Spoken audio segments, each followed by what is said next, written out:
ರತ್ನ multi speciality ಆಸ್ಪತ್ರೆ ಈಗ ಬೇತಮಂಗಲದಲ್ಲಿ ನೂತನವಾಗಿ ಆರಂಭವಾಗಿದ್ದು, ನಮ್ಮ ಆಸ್ಪತ್ರೆಯಲ್ಲಿ 24 ಗಂಟೆಗಳ ತುರ್ತು ಚಿಕಿತ್ಸೆ, ಔಷಧಾಲಯ, ಪ್ರಯೋಗಾಲಯ, ಒಳರೋಗಿ ಮತ್ತು ಹೊರರೋಗಿಗಳ ಆರೈಕೆ, ಪ್ರಮುಖ ಆಪರೇಷನ್ ಥಿಯೇಟರ್, ಎಲ್ಲಾ ದೊಡ್ಡ ಹಾಗೂ ಸಣ್ಣ ಶಸ್ತ್ರಚಿಕಿತ್ಸೆ, ಗರ್ಭಿಣಿಯರಿಗೆ ನಾರ್ಮಲ್ ಡೆಲಿವರಿ ಹಾಗೂ ಸಿಸೇರಿಯನ್ ವಿಭಾಗ, ಎಲ್ಲಾ ರೀತಿಯ ದಂತ ಚಿಕಿತ್ಸೆ ಹಾಗೂ ಇಸಿಜಿ ಸೌಲಭ್ಯಗಳಿದ್ದು, ನುರಿತ ವೈದ್ಯರಿಂದ ಅತಿ ಕಡಿಮೆ ದರದಲ್ಲಿ ಚಿಕಿತ್ಸೆ ನೀಡಲಾಗುತ್ತಿದೆ. ನಿಮ್ಮ ಯಾವುದೇ ಆರೋಗ್ಯ ಸಮಸ್ಯೆಗಳಿಗೆ ಒಮ್ಮೆ ಭೇಟಿ ನೀಡಿ. ರತ್ನ ಮಲ್ಟಿ ಸ್ಪೆಷಾಲಿಟಿ ಆಸ್ಪತ್ರೆ, ಹಳೆ ಬಿಡಿಎಸ್ ಶಾಲೆ, ಎಚ್ಪಿ ಪೆಟ್ರೋಲ್ ಬಂಕ್ ಮತ್ತು ಅಶ್ವಿನಿ ಕಲ್ಯಾಣ ಮಂಟಪ ಹಿಂಭಾಗ, ಬೇತಮಂಗಲ.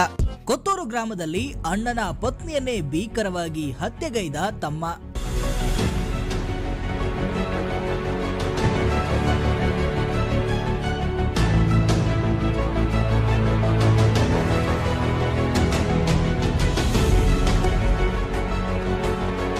ಬೇತಮಂಗಲ ಪೊಲೀಸ್ ಠಾಣಾ ವ್ಯಾಪ್ತಿಯ ಕೊತ್ತೂರು ಗ್ರಾಮದಲ್ಲಿ ಅಣ್ಣನ ಪತ್ನಿಯನ್ನೇ ತಮ್ಮನು ಭೀಕರವಾಗಿ ಕೊಲೆ ಮಾಡಿರುವ ಘಟನೆ ಕಳೆದ ರಾತ್ರಿ ನಡೆದಿದೆ. ಸುಮಾರು 34 ವರ್ಷದ ತೇಜಸ್ವಿನಿ ಮೃತ ದುರ್ದೈವಿಯಾಗಿದ್ದು, ಅಂಗನವಾಡಿ ಅಡುಗೆ ಸಹಾಯಕಿಯಾಗಿ ಕಾರ್ಯನಿರ್ವಹಿಸುತ್ತಿದ್ದಳು. ಬೇತಮಂಗಲ ನಿವಾಸಿ ಮುರಳಿಯು ತೇಜಸ್ವಿನಿಯನ್ನು ಎರಡನೇ ಮದುವೆಯಾಗಿ ಕೊತ್ತೂರು ಗ್ರಾಮದಲ್ಲಿ ವಾಸವಿದ್ದ. ಇವಾಗ 13 ದಿನದಿಂದ ಇದ್ದೀವಿ. ಎಲ್ರಿಗೂ ಗೊತ್ತು, ಮನೆಯಲ್ಲಿ ಯಾರು ಮಾತಾಡಿಲ್ಲ.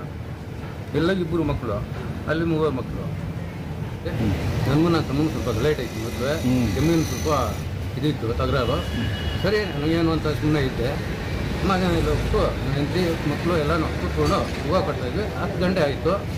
ಆಮೇಲೆ ಹೋಗ್ಬಿಟ್ಟು ಊಟ ತಿನ್ನೋಣ ಅಂತ ಹೇಳ್ಬಿಟ್ಟು ಇದು ಮಾಡಿದ್ವಿ. ಬಂದು ಡೋರ್ ಹೊತ್ತಾಡ್ತಿದ್ರು. ಯಾರು ನೋಡು ಅಂದರೆ ಹೋಗಿ ತೆಗೆದ ತಕ್ಷಣ ಬಂದು ತುರ್ಚುಗಳು ಓಡ್ಬಿಟ್ಟು. ಕಳೆದ ರಾತ್ರಿ ಮುರಳಿಯ ತಮ್ಮ ಚಲಪತಿಯು 3 ಸ್ನೇಹಿತರೊಂದಿಗೆ ಕೊತ್ತೂರು ಗ್ರಾಮಕ್ಕೆ ತೆರಳಿ ತೇಜಸ್ವಿನಿಯನ್ನ ಚಾಕುವಿನಿಂದ ತಿವಿದು ಹತ್ಯೆಗೈದು ಸ್ನೇಹಿತರೊಂದಿಗೆ ಪರಾರಿಯಾಗಿದ್ದಾನೆ. ಈ ಕುರಿತು ಪತಿ ಮುರಳಿಯು ಬೇತಮಂಗಲ ಪೊಲೀಸ್ ಠಾಣೆಯಲ್ಲಿ ದೂರು ನೀಡಿದ್ದಾನೆ. 4 ಜನ ಬಂದಿದ್ದರು. ನನ್ನ ತಮ್ಮ ಒಬ್ಬನು, ಬೇರೆ ಒಬ್ಬನು, 4 ಜನ ಬಂದಿದ್ದಾರೆ. ಗಾಡಿಯಿಂದ ಬಿಟ್ಬಿಟ್ಟಿದೆ. ಗಾಡಿಯಲ್ಲಿ ಎತ್ಕೊಂಡು ಓಡ್ಬೋದು. ಆಮೇಲೆ ಆಂಬುಲೆನ್ಸ್ ಫೋನ್ ಮಾಡಿದೆ, ಕರ್ಕೊಂಡು ಹಾಸ್ಪಿಟ್ಲಿಗೆ. ಆಮೇಲೆ ಮೆಡಿಕಲ್ಗೆ ಮಾಡಿಕೊಟ್ರು.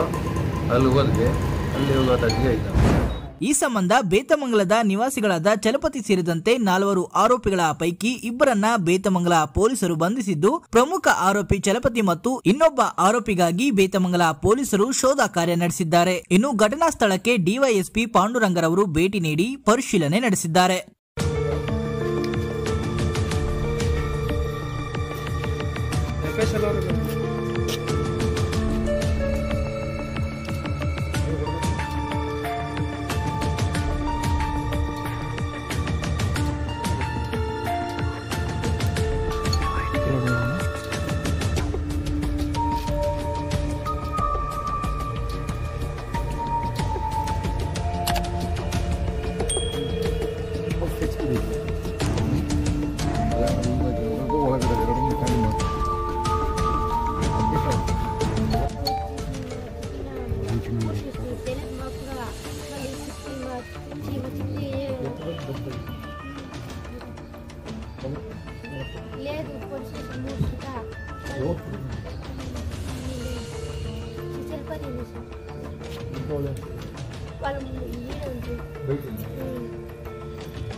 పనికి పోయింది.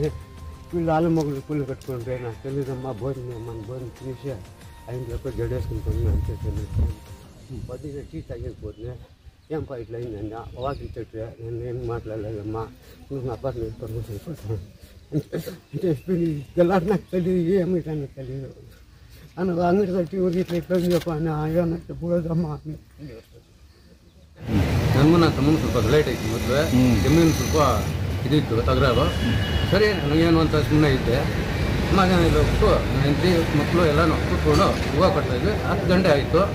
ಆಮೇಲೆ ಹೋಗ್ಬಿಟ್ಟು ಊಟ ತಿನ್ನೋಣ ಅಂತ ಹೇಳ್ಬಿಟ್ಟು ಇದು ಮಾಡಿದ್ವಿ. ಬಂದು ಡೋರ್ ಹೊತ್ತಾಡ್ತಿದ್ರು. ಯಾರು ನೋಡು ಅಂದರೆ ಹೋಗಿ ತೆಗೆದ ತಕ್ಷಣ ಬಂದು ಚುಚ್ಚಿಗಳು ಓಡ್ಬಿಟ್ಟು 4 ಜನ ಎಲ್ಲ ಸೀನಾ, ದಿನೇಶ್, ಇನ್ನೊಬ್ಬನ ಹೆಸರು ಗೊತ್ತಿಲ್ಲ. ಏನಕ್ಕೋಸ್ಕರ ಗಲಾಟೆ ಬಂದಿದ್ದ? ಜಮೀನಿಗೋಸ್ಕರ ಎಲ್ಲ ಅಂದ್ಬಿಟ್ಟು ಗಲಾಟೆಗಳಂತ ಹೌದಾ? ಇಲ್ಲ, ಅದೆಲ್ಲ ಇಲ್ಲ. ಇವಾಗ 13 ವರ್ಷದಿಂದ ಇದ್ದೀನಿ. ಅವಾಗ ಇಲ್ಲದ ಗಲಾಟೆ ಇವಾಗ ಏನಕ್ಕೆ ಬರುತ್ತೆ? ಈ ಜಮೀನಿಂದೇನೆ ಬಂದಿದ್ದು. ನನ್ನ ಭಾಗ ಕೊಡ್ರಿ ಅನ್ನೋದಕ್ಕೆ ಕೊಡಲ್ಲ ಅಂತೇಳಿ ಇದು ಮಾಡಿದ್ರು. ಎಷ್ಟು ಎಕರೆ ಆಯ್ತಾನೆ? 3 ಎಕರೆ ಆಯಿತು. ಇದರಲ್ಲಿ ನಿಮ್ಮ ದೊಡ್ಡ ಹೆಂಡತಿ ಪಾತ್ರ ಏನಿಲ್ಲ?